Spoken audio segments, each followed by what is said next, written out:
And we're back, everybody. Thank you for staying on. Thank you for spending your precious time with us. And Guy and I here, we're talking about love for self. In order to be able to share this love that we have to love ourselves first. Right, Guy? Yeah, the self-love is, I'll tell you one way that you can tell about people who love themselves is that they're gentle with themselves. So that's one of we live in a very competitive society. And because we live in such a competitive society, there's this, this competition that we have as human beings. Can we have the most money, the most, cars or material things or whatever? There's always, we live in this competitive world. And because of this competition, a lot of our self-talk isn't that great because we aren't gentle with ourselves because we think we should be something more than what we are. And so the way that we talk with ourselves, I think, is really that's a critical part of the whole self-love. And it's like, be gentle with yourself. It's there was a quote I heard from, it was some really famous philosopher or someone, and he said, every time you encounter a human being, have sympathy or empathy for that human being because they're all of us are on a very, very difficult journey. At some level, every human being has a very, very difficult. This is not an easy ride going through this life. So why do you think he says that? Do you think? So you'll have empathy for other people, and because we butt heads so much, there's a lot of reasons why we butt heads. And competition, like you said. Competition is one of the biggest, and so, but just understand that about you. You're having a hard go. I mean, not every day. I mean, I love my life, but not every day is rainbows and right. So unless you understand that every other human being is experiencing what you're sorrow, sadness, disappointment, loss. There's not one human being out there who is not experiencing that. We're not the only. They're experiencing it just as much as you are. Now, the way that they might be reacting to it on the outside appears to be differently than you. You might think, well, people are so put together, and understand that they're going through it at some level just like you are. And so when you're interacting with other people, even though we get upset and the things that people do can be irritating, very frustrating, and can be hurtful the way that some human beings treat us, but just understand that everyone's going through a journey. Life on this planet is not always wonderful, and have empathy for other people. Yes, and you're right. But then again, it's what is that saying? Is how you react to what happens to you. It's what's important is what is important is not what is happening to you, but how you're reacting to it. It's all about attitude. And yes, everybody is going through a journey, but then again, it's how that person takes it, reacts to it. Yes, and for me, I'm a very positive person, so even something bad is happening, I still look at the brighter side because there is always a good thing that happened. There's always a good result of what is happening, whether it's good or bad. That's how I look at it. Right. No, I agree with you that, I mean, it's definitely a choice. Yes, it's your choice. But some people are better at managing it than others. That's right. So and it'll always be that way. Some people just don't want to manage the challenges that come up in life. But we still have to coexist, even with the ones who don't want to manage, who don't want to be positive. So how can we still all be on the planet together and enjoy our journey together, even though some of us aren't going to want to be at all that way?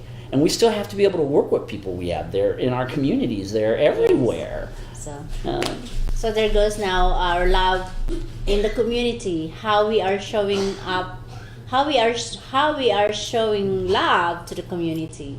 So that this relationship with other people now, giving empathy to people because they are going through a journey, and that's a great thing too. Being human is being, what is that? Be humankind. Be kind. If you have a choice between being kind or being right, choose to be kind because you don't know what that other person is going through. And this is actually by Wayne Dyer. He said, you can choose between being kindness and being right, choose to be kind because it is better for the other person. Yeah. That makes sense? Yeah, I do agree, and I think that, so we're talking about service to the community basically, Yes, and giving yes. love to your community. So one of the things that I've found is when I am of service to other people in my community through all kinds of different ways. I mean, running a business is a service to your community. Yes. Being in Toastmasters like you and I are, and some of the other things that we do. It's what it does is, for me, is when I'm thinking about you, I'm not thinking about me. And one of the problems that I know about myself personally, and I know about a lot of other human beings, is that you can get into yourself. So when I'm of service to other people, I'm not thinking about myself. And that in itself is a great contribution to the community, because selfishness is the enemy. I mean, a lot of the great plagues of the world can be tied to selfishness. It's thinking of yourself and not thinking of anyone else other than yourself. It brings more grief into your life, is when you make decisions based on yourself.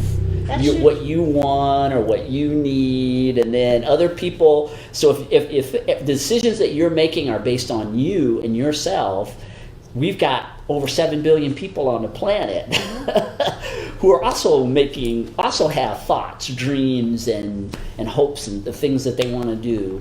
So if you think that your selfish needs are what's most important, then that immediately creates a lot of conflict in your community. So I think a lot of people, and maybe we were talking about your mother, really enjoying being of service. I mean, you were talking about how she did a lot of service to other people.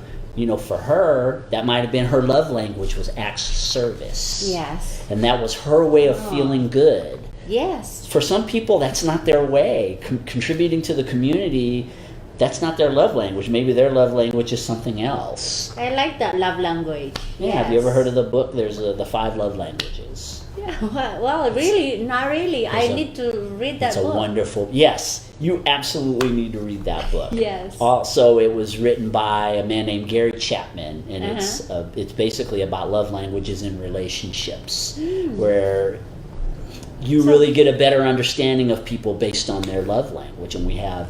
So what are the 5 love languages? Are quality time, acts of service, affirmations, touch, and I always get stuck on the 5th. Yes. What is it? Gifts. Gifts. Oh, I like this. So I would say my love language is touch, because I love to give hugs. Is that considered? That is yeah. Yeah, but everybody doesn't like to hug, so. Yeah, so you go out into your community and maybe you find what that person's love language is, right? People want to be loved in their love language. So as far as contributing to your community, how can you contribute to people's love languages? That's one way that you can look at it. Because everybody's walking around out here and they all have a love language. Most of them don't even know it. Yes. And everybody is unique, so we have to be aware of that everybody is unique, so you have to understand that. Yes, and so this love language, for me, I really like to be of service out there. Like, again, I'm using Toastmasters as my platform for service to the community, because I really like the community to be able to communicate better and become better leaders. Because if you're great leaders, starting with yourself, then you are great with the community. And so, and I know you do a lot of things. You help other people, and you help all these young kids, these interns of yours. You help them. You create their you teach them a lot of things, and that is your service to the community. And then for me, other things, I volunteer, like I volunteer to the hospice, or I volunteer to do other things in the community. And that makes me happy. In fact, which brings me back again when I spoke to Galit. Hi, Galit, Bento, Rosen, how are you doing there? Galit's awesome. Yes, she told me that I heard from her that giving is kind of selfish, because when you give to someone, doesn't that make you feel good? It makes you feel great. So some people are addicted. That's why the adage too, the saying that it's better to give than to receive, because you feel great when you give to someone. And that's kind of selfish. But then again, you are making. But it's better than the alternative of selfishness. Yes. Yeah. So even if you're giving and you're, say, for selfish motives, but still people are receiving that.